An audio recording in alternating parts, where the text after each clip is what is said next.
Di sesi 9, John mendorong kita untuk berdiri teguh dan berjaga-jaga terhadap musuh.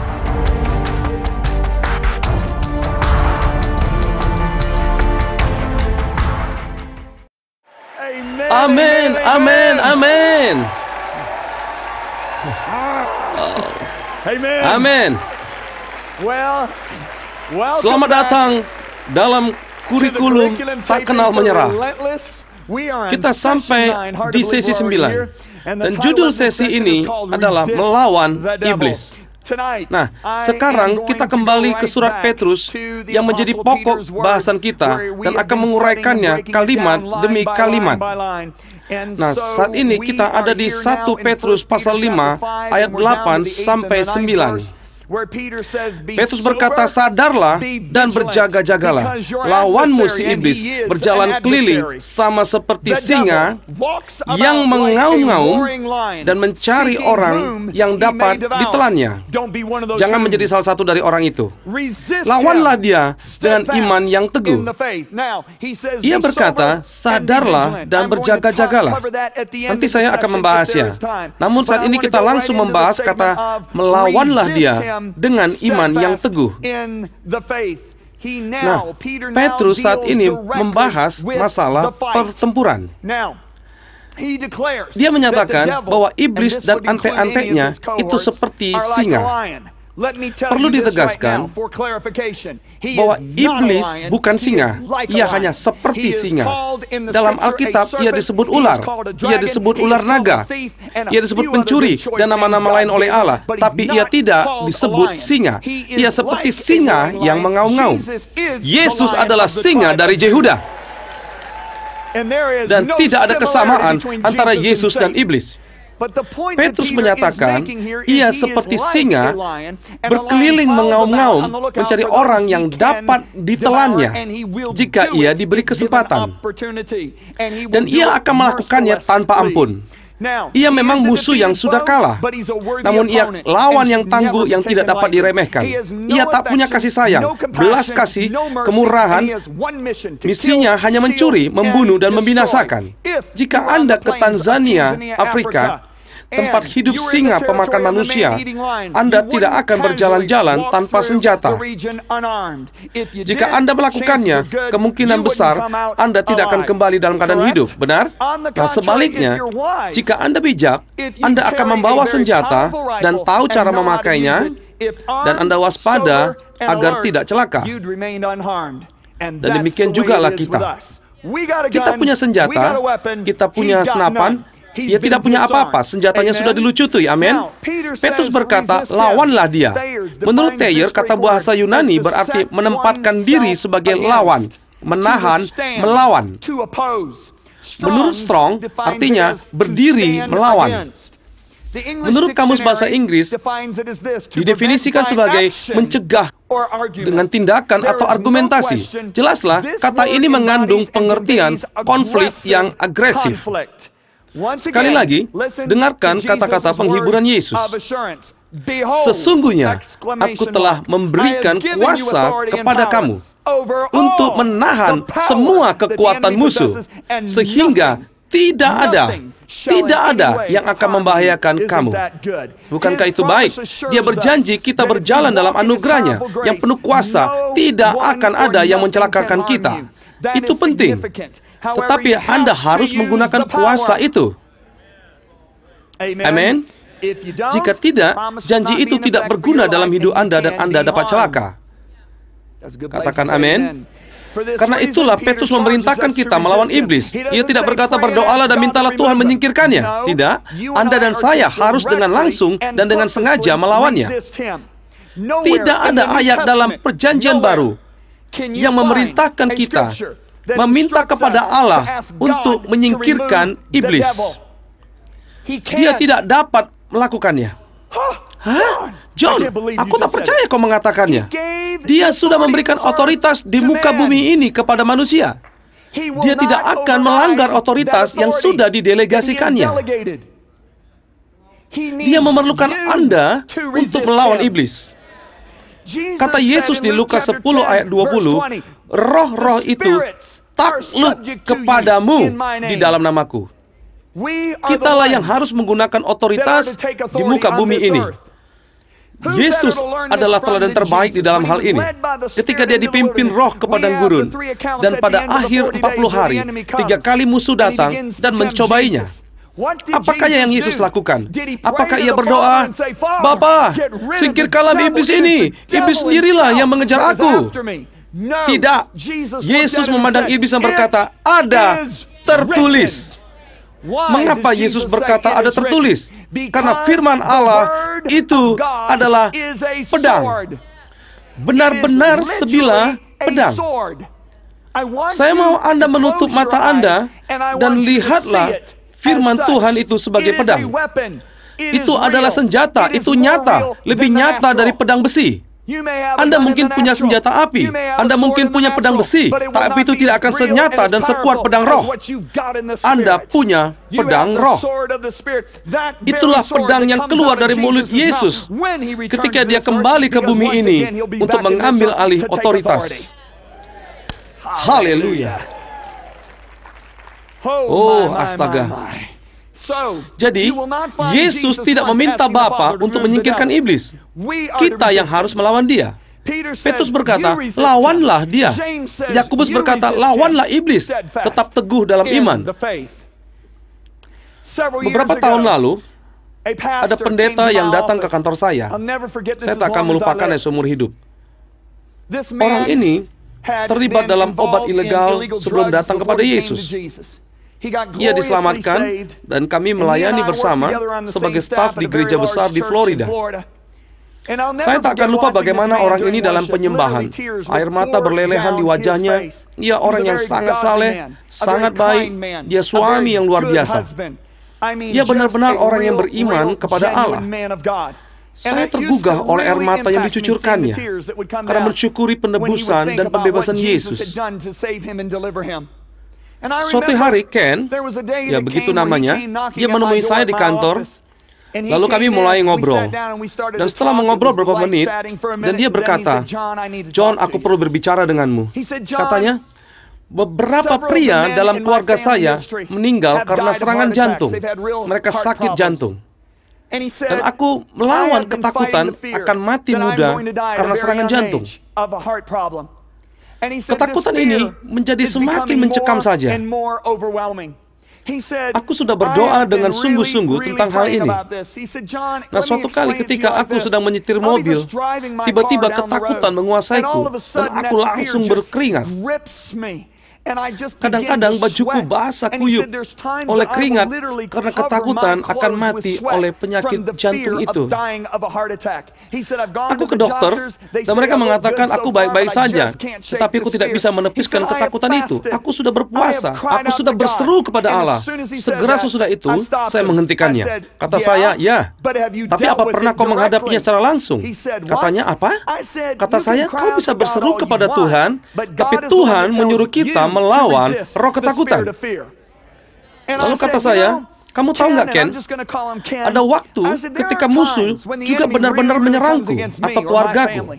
Dan aku merasa muak. Dan aku ingin pergi ke tempat sepi sehingga tidak ada orang yang dapat mendengarkanku.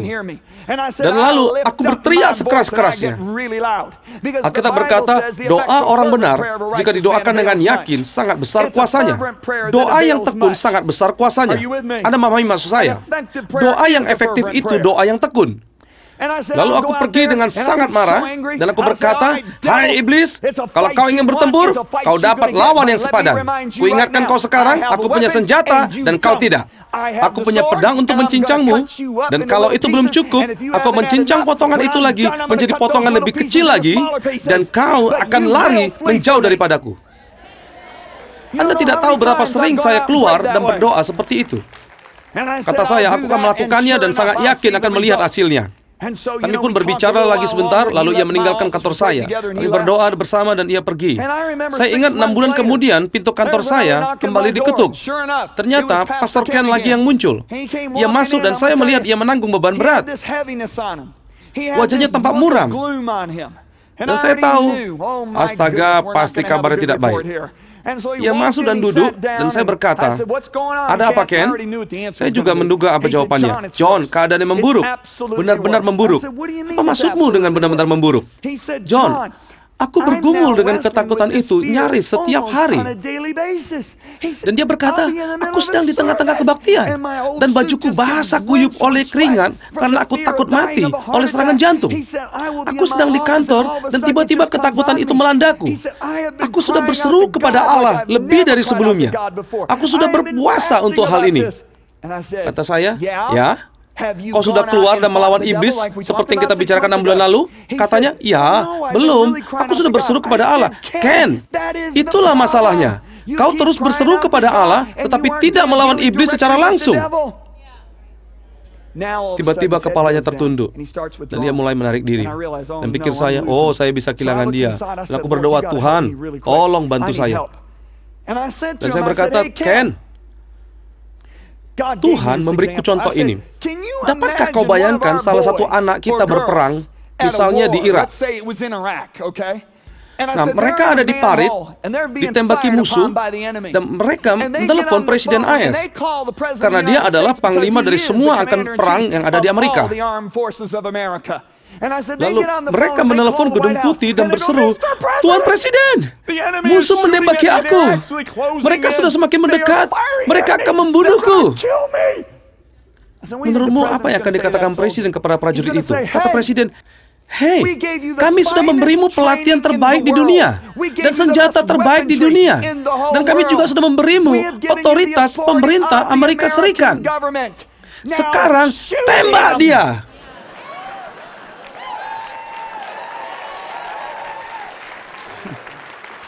Ketika saya memandangnya, tiba-tiba matanya bersinar.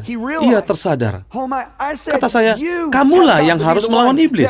Kamulah yang harus menggunakan pedang." Dan ia memandang saya, dan saya tahu ia paham. Ia meninggalkan kantor saya. 3 minggu kemudian, ia datang ke kantor saya sambil melompat-lompat. Suaranya bersemangat dan matanya berbinar. Kata saya, "Apa yang terjadi, Ken? Ceritakanlah." "John, kau harus dengar apa yang telah terjadi pada hari Minggu." Aku bilang, "Apa yang terjadi?" "Istriku dan aku sedang dalam perjalanan ke kebaktian, dan hal itu kembali menyerangku, dan aku mulai berkeringat lagi. Dan aku tiba-tiba menjadi sangat marah, dan mulai ingat semua kata-katamu." Lalu dia bilang, "Istriku sama sekali tidak tahu apa yang terjadi. Dia betul-betul bingung apa yang sedang terjadi. Dan tiba-tiba aku begitu marah sambil memukul dashboard mobil kami." Dan dia berkata, "Istriku terlonjak kaget karena ia tidak tahu apa yang terjadi. Dan katanya, 'Iblis, aku sudah paham.' Dan aku mulai mengutip firman. Dan John, saat aku menghantam dashboard itu, dan aku mendapat penglihatan." Dia berkata, "Aku melihat di dalam rohku, Yesus duduk di tahtanya. Dan ketika aku menghardik iblis dan berkata, 'Iblis, aku sudah paham,' aku melihat Yesus berkata, 'Yes!'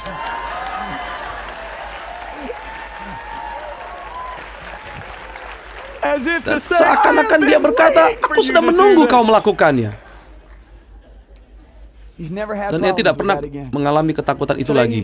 Saat ini ia menggambarkan gereja besar di bagian selatan Amerika dan masih hidup setelah 25 tahun kemudian. Amen. Mari kita perhatikan kata-kata Petrus. "Sadarlah dan berjaga-jagalah. Lawanmu si iblis berjalan keliling mencari orang yang dapat ditelannya. Lawanlah dia dengan iman yang teguh." Katakan teguh. Katakan sekali lagi. Jika Anda ingat, kata teguh ini bersinonim dengan kata pantang menyerah. Disinilah banyak orang kalah bertempur. Alkitab tidak berkata, jika kita melawan iblis satu kali, ia akan dilarang datang dan mencoba lagi. Sebaliknya, ia akan mencoba lagi, dan lagi, dan lagi. Dari pengalaman, hal ini membuat banyak orang patah semangat dan kalah. Mereka berpikir, ya ternyata tidak berhasil. Atau aku pasti tidak punya apa yang diperlukan untuk menang. Itu dusta. Biar saya ceritakan suatu kisah lain.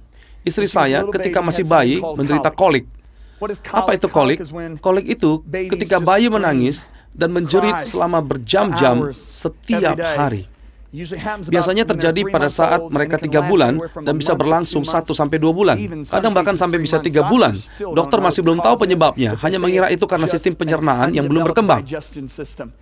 Mereka harus mengalami rasa sakit yang memilukan ini. Ketika Edison sulung kami sekitar 3 bulan, ia mulai menangis menjerit-jerit. Dan tidak ada yang dapat menenangkannya. Lisa mengangkatnya, membuainya, melakukan apa saja. Akhirnya saya membopongnya dan mulai mendoakannya, berbahasa roh keras-keras, dan ternyata ia langsung tidur. Ini terjadi hari demi hari. Akhirnya, sekitar 10 hari kemudian, Lisa dan saya bersiap tidur. Saya sudah ada di tempat tidur. Rasanya saya sedang membaca, dan Lisa sedang membersihkan make-up-nya. Dan tiba-tiba, kami mendengar jeritan yang mendirikan bulu roma. Lalu pikirnya, wah, terjadi lagi. Saya melompat dari tempat tidur. Sayang, biar aku yang ngurus. Dan saya melihat arloji digital di sebelah tempat tidur, pukul 12:11 malam. Lalu saya pergi ke ruang bayi dan mengangkatnya, memerintahkan penyakit itu meninggalkannya, dan mulai berdoa dalam roh, dan 10 menit kemudian Addison tidur. Esok malamnya, Lisa dan saya sudah di tempat tidur. Dan kembali terdengar jeritan bayi. Dan saya melihat Lisa, ini terjadi lagi. Lalu saya melompat dari tempat tidur dan melihat arloji menunjukkan pukul 12:11 malam. Dan saya pikir, wah, ini suatu kebetulan. Dan saya pergi ke ruang bayi, mengangkatnya, memerintahkan penyakit itu meninggalkannya, dan mulai berdoa dalam roh, dan Addison pun tidur.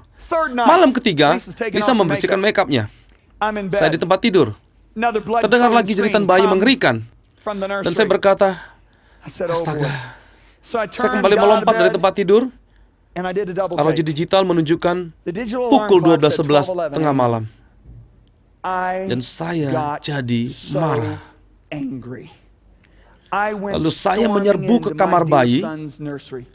Dan saya tak akan pernah melupakan apa yang terjadi. Saya tidak mengangkatnya kali ini. Dan saya melihat kebuayan, terlihat ada nyala api di mata bayi itu. Dan saya secara sadar melihat seseorang yang lain melihat melalui mata itu.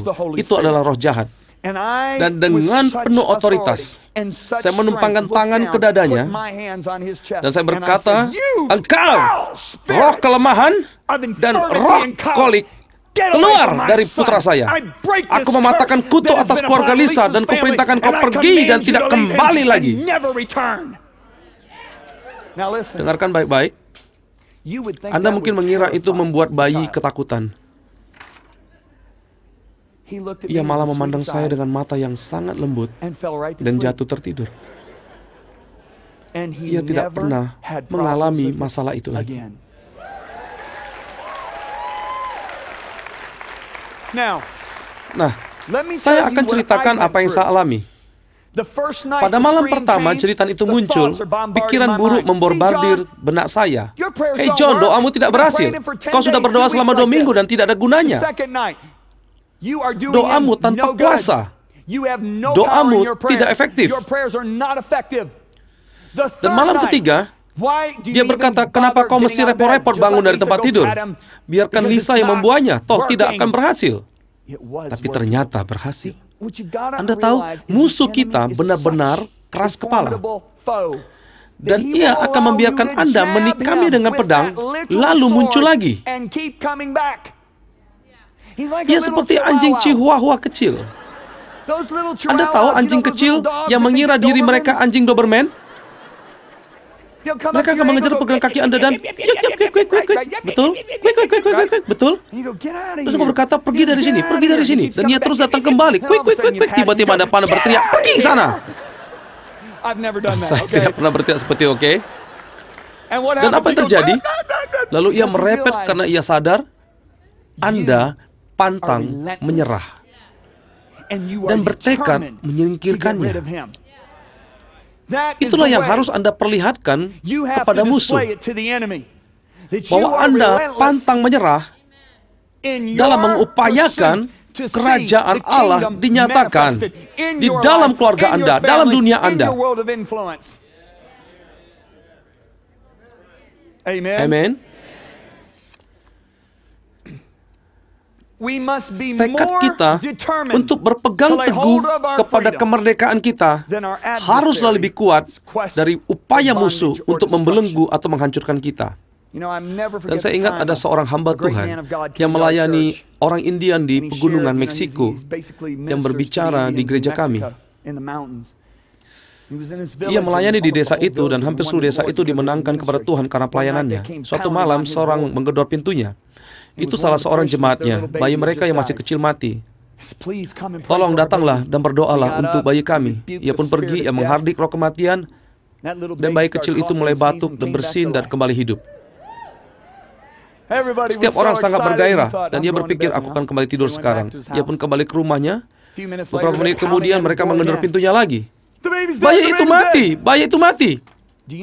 Tahukah Anda hamba Tuhan ini harus menghardik roh kematian itu sampai 16 kali? Ketika bersaksi, ia berkata, bayi itu telah menjadi anak normal yang bermain-main di desa kami saat ini. 16 kali. Itu roh yang pantang menyerah. Jadi apakah Anda akan lebih gampang menyerah daripada roh jahat? Atau Anda akan lebih gigih? Khususnya karena Anda punya senjata dan dia tidak punya. Bagus sekali, amen. Saya sering menyaksikan kehilangan yang tragis. Orang menerima kemenangan dari Allah, namun dalam beberapa hari, minggu, bulan, bahkan tahun, mereka kehilangan apa yang sudah mereka terima. Dalam 1 Tesalonika 5 ayat 21 kita dikatakan, peganglah yang baik. Dengarkan baik-baik. Peganglah yang baik. Setiap orang percaya harus merenungkan, memahami dan berdiri teguh menurut nasihat ini. Saya mempelajarinya pada awal kehidupan Kristen saya. Ketika saya lahir baru, suatu malam teman saya mengajak datang ke kebaktian. Saat itu saya belum terbiasa dengan bentuk kebaktian yang mereka lakukan. Dan saya duduk di kursi jemaat, dan pengkhotbah tiba-tiba berkata, Tuhan menunjukkan ada orang yang pinggangnya sakit dan sudah bergumul selama bertahun-tahun. Dan itu ada di sebelah sini dan sebelah bawah, dan itu terus berlanjut. Dan tiba-tiba saya sadar, orang itu adalah saya. Pikir saya, aku tidak mau maju. Aku biasa ikut misa Katolik. Aku tidak biasa dengan tindakan seperti itu. Aku tidak akan melakukan apa-apa. Dan saya tahu perempuan itu berbicara tentang saya. Karena sepanjang masa remaja, saya sakit pinggang. Kalau saya berdiri untuk bersyukur, saya biasa memegang pinggang seperti ini. Oke? Lalu pikir saya, aku tidak akan melakukan apa-apa. Ia terus berbicara, dan tiba-tiba, 10 menit kemudian, dia berkata, saya terus memikirkannya. Ada orang yang sakit pinggang di sini, dan Roh Kudus ingin Anda tahu bahwa ia hendak menyembuhkan Anda. Pikir saya, astaga, dia mengulanginya lagi. Saya tahu itu saya. Pikir saya, baiklah, aku akan maju. Saya pun maju dan naik ke panggung. Ia dan suaminya berdoa untuk saya, dan rasa sakit itu pergi begitu saja. Wow, ini hebat sekali. Dan selama 3 minggu, saya bebas dari rasa sakit. Dan ketika bersyukur, saya berpikir, oh, ini tidak sakit lagi. Dan sungguh mengagumkan. Dan saya menyukainya. Suatu malam di tempat tidur, apartemen saya diterangi dengan cahaya bulan. Ada bulan pada malam itu. Tiba-tiba sesuatu masuk ke kamar saya. Dan saya merasa darah dalam nadi saya membeku. Karena ketika sesuatu itu hadir, ini saya nggak berlebih-lebihkan, ruangan itu menjadi lebih redup. Tiba-tiba, ketakutan mencekam saya. Lalu saya memperhatikan ada rasa sakit. Saya sudah tidak merasakannya selama 3 minggu. Tapi rasa sakit itu muncul lagi. Saya baru saja percaya dan sedang membenamkan diri dalam firman Allah. Saya tahu apa yang akan terjadi. Dan saya tidak akan pernah melupakannya. Saya melemparkan spray dari tempat tidur. Saya berkata, tidak, aku sudah sembuh. Dan kau tidak bisa mengembalikannya kepadaku. Aku berpegang teguh pada apa yang sudah diberikan kepadaku. Nah, rasa takut itu hilang. Rasa sakit itu hilang. Dan ruangan kembali terang seperti semula. Dan saya tidak pernah lagi sakit pinggang. Anda memahami maksud saya? Yesus berkata, "Peganglah apa yang ada padamu supaya tidak seorang pun mengambil mahkotamu." Itu Wahyu 3:11. Peganglah kuat-kuat apa yang kau miliki. Kita perlu gigih dalam memegang apa yang telah kita terima dari Allah. Anda tahu satu cerita tersedih yang pernah saya saksikan? Ketika itu suatu malam, saya sedang pelayanan dalam kebaktian besar, dan seorang pria menangis terseduh-seduh. Dan ia menangis dan menangis terus. Dan saya mendatanginya dan hampir tidak dapat berbicara. Ia seorang yang sangat besar dan kuat. Ia telah menjalani 5 operasi dan sangat kesakitan. Dan Allah menyembuhkannya total malam itu. Dan saya ingat beberapa minggu kemudian kami bertemu dan ia berseri-seri karena apa yang sudah Allah kerjakan. Setahun kemudian saya bertemu dengannya lagi, wajahnya tidak lagi berseri-seri. Katanya, ya penyakitnya muncul lagi. Dan saya mengatakan tentang perlunya berpegang teguh, tetapi ia berkata, Tuhan mengajariku sesuatu lewat semua ini. Aku benar-benar bertumbuh. Pria ini sangat luar biasa. Ia sangat saleh, ia ayah yang baik, ia suami yang baik. Namun sungguh tragis, karena ia mengandalkan pengalamannya, dan ia memunculkan teologi baru. Anda memahaminya? Anda harus berpegang teguh pada apa yang Yesus berikan, karena saya muak dengan orang yang sudah disembuhkan, namun beberapa waktu kemudian sakit lagi. Amen. Anda harus melawan iblis dengan teguh. Katakan teguh. Tidak mungkin Anda tidak menerima. Allah berkehendak Anda selalu menang. Dalam Yakobus 4, lawanlah iblis maka ia akan lari daripadamu. Bukan ia mungkin lari daripadamu. Anda harus tahu musuh takut kepada Anda. Ketika ia melihat Anda, ia melihat Kristus karena Anda bagian dari tubuh Yesus Kristus. Katakan amin. Banyak orang membiarkan imajinasi mereka membesar-besarkan kekuatan iblis. Alkitab menjelaskan, tidak mungkin Anda tidak menerima dari Allah jika Anda percaya pada firman-Nya dan melawan bala kegelapan. Bisa dalam bidang keuangan, hikmat, kesehatan, bisnis, pelayanan, atau terutama kemampuan menolong orang lain. Jika Anda berperang dengan pedang roh, Anda akan selalu menang dalam setiap pertandingan. Namun hati-hati, ada 2 sikap ekstrim dalam tubuh Kristus. Sikap pertama adalah mencari-cari iblis dalam setiap masalah. Mereka lupa memandang kepada Tuhan mereka. Alkitab berkata mata yang tertuju kepada Yesus. Dia yang memimpin kita dalam iman dan menyempurnakan iman kita. Konsep saya, cara hidup saya memandang kepada Yesus. Dan jika iblis merintangi, lawan dia dengan mata tetap tertuju kepada Yesus. Jangan menjadi orang yang memburu iblis di balik setiap persoalan. Ekstrim lain, kelompok yang mengasihi Allah namun mengabaikan musuh. Pola pikirnya, bila aku tidak memperhatikan si jahat, akhirnya ia akan pergi sendiri. Itu dusta. Apa yang tidak Anda hadapi tidak akan berubah. Perlukah saya mengulanginya? Apa yang tidak Anda hadapi tidak akan berubah. Anda harus melawannya. Amen.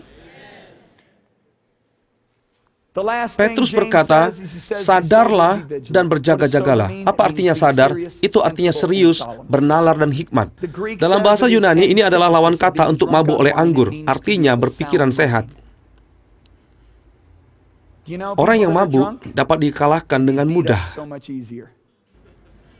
Saya ingat ketika masih hidup duniawi dan berpesta, 2 teman saya terluka karena memperebutkan cewek. Itu ketika saya masih duniawi. Orang Kristen tidak melakukannya. Dan saya tidak pernah lupa, pria itu menyerang pria lain. Dan pria yang menang adalah yang tidak mabuk. Ia lebih waras, lawannya mabuk. Jika mereka bertengkar ketika sama-sama sadar, pria yang kalah itu akan menang mudah. Sebab Anda akan menjadi seorang prajurit yang tidak efektif saat Anda mabuk. Saya tidak yakin Petrus hanya berbicara tentang anggur atau alkohol. Saya pikir dia berbicara tentang hal-hal memabukkan dari dunia ini. Orang menjadi mabuk tidak sadar diri karena hal-hal di dunia ini. Apa saja di dunia ini yang dapat membius kita? Bisa pertandingan sepak bola, bisa pekerjaan, bisnis, lawan jenis olahraga, hobi, jejaring sosial. Apa saja yang berlebihan dan mengalihkan kepuasan kita dari dan melampaui Allah sendiri. Yesus harus menjadi cinta pertama dan hasrat utama kita. Kita harus mabuk oleh Roh Kudus. Paulus berkata, dan janganlah kamu mabuk oleh anggur, karena anggur menimbulkan hawa nafsu, tetapi hendaklah kamu penuh dengan Roh. Sebagai penyeimbang, Allah dengan murah hati memberikan segala sesuatu untuk kita nikmati. Kita menikmati rekreasi, hiburan yang bersih, pertandingan olahraga, makanan, keindahan alam, dan sebagainya. Masalahnya kalau kita sampai mabuk karenanya. Anda memahami maksud saya? Alkitab juga mendorong kita berjaga-jaga, artinya awas dan berhati-hati terhadap bahaya atau kesulitan yang mengancam. Terjemahan lain, selalu terjaga dan awas, waspada tanpa tertidur. Anda tidak dapat berjaga-jaga jika Anda tidak sadar. Anda tidak dapat berjaga-jaga jika Anda tidak sadar. Anda harus berjaga-jaga. Saya membahasnya panjang lebar di buku. Pastikan Anda membaca bukunya dan mendapatkan hikmat dari Allah. Anda mendapatkan sesuatu dari sesi ini? Anda mendapatkan sesuatu dari sesi ini? Amin. Sampai jumpa pada sesi berikutnya.